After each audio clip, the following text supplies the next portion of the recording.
Bitcoin, Ethereum, crypto, ये नाम तो आजकल हर जगह सुनने को मिलते हैं, लेकिन सवाल ये है कि ये आखिर हैं क्या और काम कैसे करते हैं। तो चलिए आज इस डिजिटल दुनिया को आसान लफ्जों में समझते हैं, जिसने पैसे के बारे में हमारी सोच को ही बदल कर रख दिया है।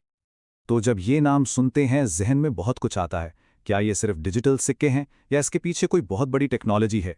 आज की इस गुफ्तगू में हम इन्हीं सवालों के जवाब ढूंढेंगे और इस पेचीदा नजर आने वाली चीज को बिल्कुल सादा अंदाज में समझेंगे।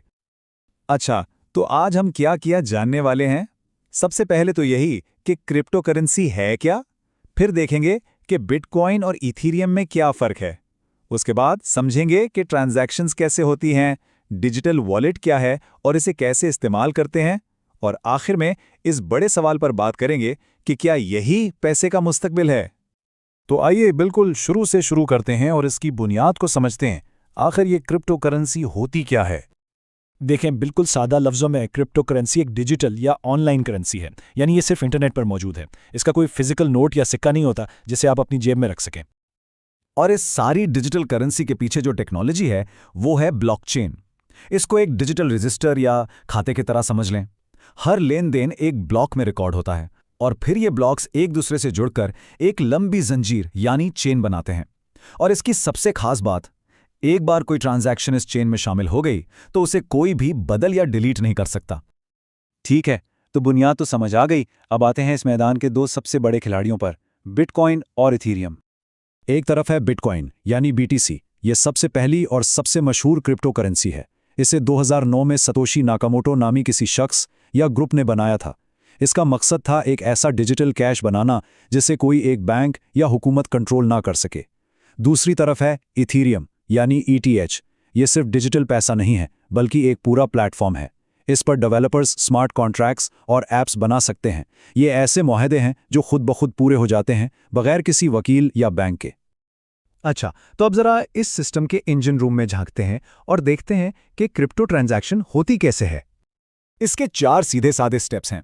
सबसे पहले जब कोई किसी को क्रिप्टो भेजता है तो एक नया ट्रांजैक्शन ब्लॉक बन जाता है। इसके बाद दुनिया भर में मौजूद माइनर्स अपने ताकतवर कंप्यूटर से इस ट्रांजैक्शन की तस्दीक करते हैं।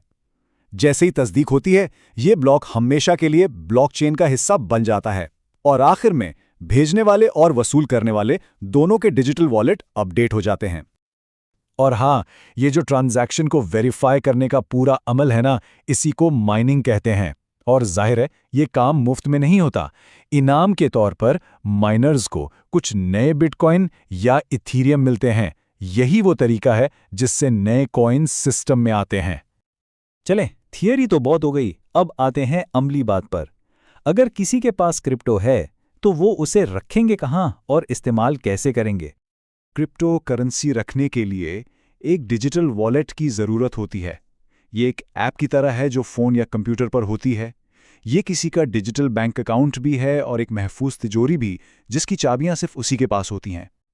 हर वॉलेट की 2 चाबियां यानी कीज होती हैं। एक है पब्लिक की, इसे अपना बैंक अकाउंट नंबर समझ लें। ये वो एड्रेस है जो दूसरों को दिया जाता है ताकि वो क्रिप्टो भेज सकें। दूसरी और सबसे अहम है प्राइवेट की। ये आपके अकाउंट का पासवर्ड है। ये वो खुफिया चाबी है जो आपकी क्रिप्टो तक रसाई देती है। और ये बात याद रखें, इसे कभी भी किसी के साथ शेयर नहीं करना चाहिए। तो क्रिप्टो सिर्फ रखने की चीज नहीं, इसके इस्तेमाल भी काफी हैं। लोग इसे ऑनलाइन पेमेंट्स और खास तौर पर तेज बैनुल-अक़वामी ट्रांजैक्शंस के लिए इस्तेमाल करते हैं। इसके अलावा स्मार्ट कॉन्ट्रैक्ट्स, NFTs और बहुत सी नई ऐप्स भी इसी पर बन रही हैं।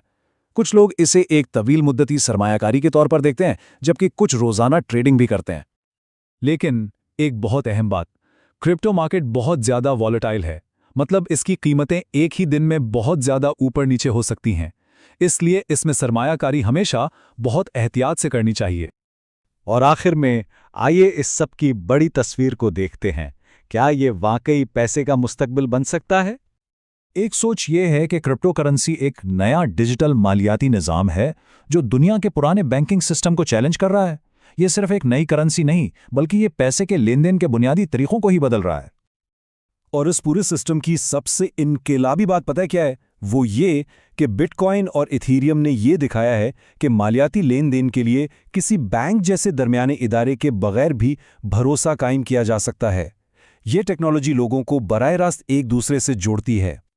तो आगे क्या होगा? इथीरियम के स्मार्ट कॉन्ट्रैक्ट्स एक ऐसी दुनिया का दरवाज़ा खोल रहे हैं जहां सिर्फ करेंसी नहीं, बल्कि मुआहदे, मुल्कियत, यहां तक कि वोटिंग भी डिजिटल और खुदकार हो सकती है। लेकिन ये खुदकार मुआहदे हैं क्या? और ये असल में काम कैसे करते हैं? शायद इसी सवाल का जवाब फाइनेंस के मुस्तकबिल की सिमत तय करेगा।